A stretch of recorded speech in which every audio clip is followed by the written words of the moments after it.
Life's been throwing me so many curveballs lately and testing my spirit.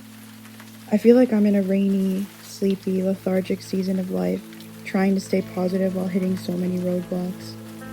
These challenges have been unearthing my deepest wounds around feeling inadequate, like I'm not enough, and it's like I'm being forced to face this shadow before things clear up again. It's been so hard, and yet I still see the signs everywhere that I'm being held and that the sun will come out again, but right now I'm in the thick of it. So instead of fighting it, I've been letting myself rest and feel and process. And through my practice, I keep receiving the message that I'm meant to be here in this moment of feeling lost, and that I don't have to fight so hard to micromanage the universe. I can just be. I can let go, and change will come. And in those moments of acceptance, I've received some beautiful signs that make me feel less alone, less like I'm spiraling. Like when I pulled a card that says I'm being heard, and a mourning dove lands right in front of my window. Or when at my very lowest, a neighborhood cat started to drop by for a visit.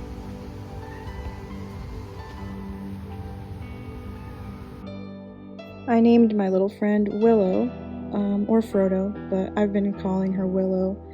And she first appeared to me at 2:22 exactly on a random day when I was really feeling at my lowest. What was even stranger is I kind of had thought I wouldn't see her again, and then the next day I was working and I looked up at the clock and I saw it was 2:22 again, and I had this moment of like, oh, maybe I'll just check. Like, there's no way that Willow will be in the same spot again at this same time. And I went and I checked my balcony, and there she was at the exact same time. And this has now happened 3 times at 2:22. She or he seems to be curious about me, but very, very hesitant. Like, definitely afraid to come too close. I left them a little tuna the other day, and they enjoyed that a lot. Right now, I came out again, and there she was at the same exact time. Here I am, keeping my distance. But she's staying there, so we'll see how this plays out. But I don't know if this is the cat distribution system, but same time, same place, and there she is. Unfortunately, Willow stopped appearing after a while, but maybe she'll come back and I'll get some more information about her. But in the meantime, I just keep receiving messages to push forward and find acceptance, to light my internal flame, to find balance in the juxtaposition and the duality of life. So there have been many moments of levity in between all of this struggle, and I've just been trying to find my place in it all, and that's what I've been doing. Oh yeah, we got A cam and we got B cam. Yeah. That's hilarious. Do like half of that one. Oh my god, this is amazing. Dear Kristen.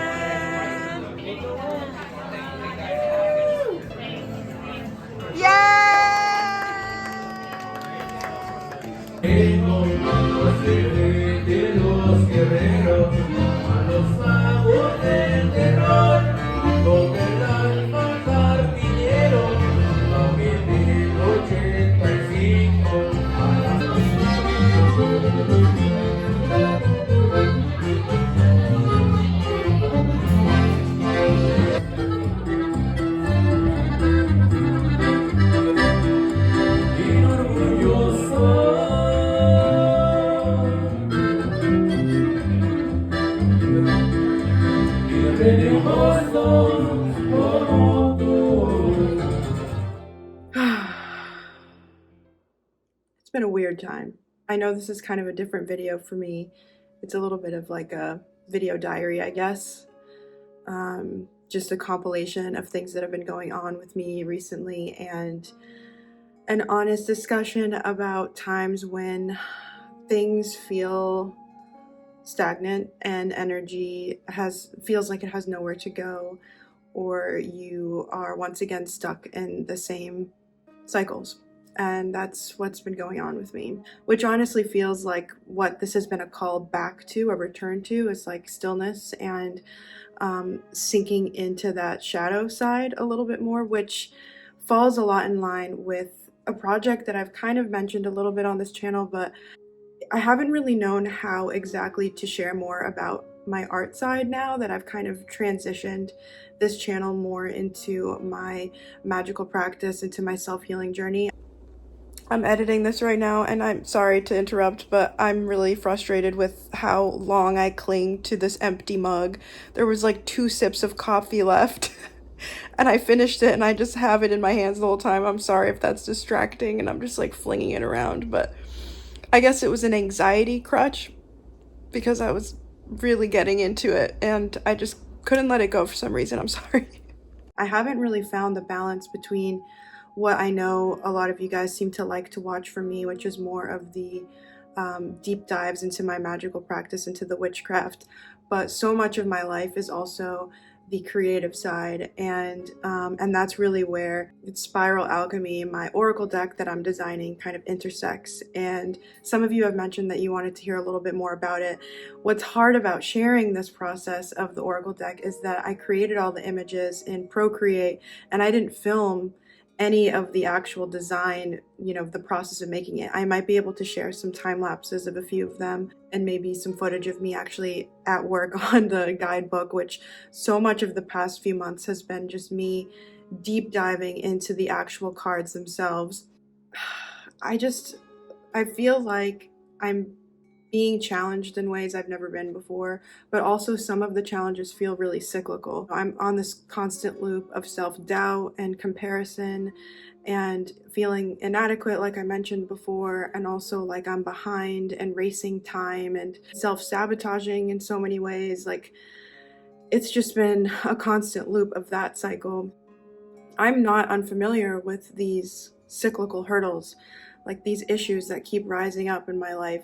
And over the years, I've come to find that these themes, these challenges, these hurdles, they're really clues into your self-healing journey. And as unwelcome and uncomfortable as they may feel, they might also be your path back to yourself. That's kind of how the oracle deck that I'm designing and writing started, really. And it's about the shadow work that needs to be done around these themes to alchemize them and turn them into self-transformation and self-healing, and to finally process the things that maybe you've left buried, but that often keep coming up as your main challenges in this lifetime, so that you can find that catharsis, that truth, and that inner power. And through this phase of my life, which has been so difficult, I've been really, really focused on the creation of the deck, and I'm almost finished with it. I've been writing every day, working on the guidebook.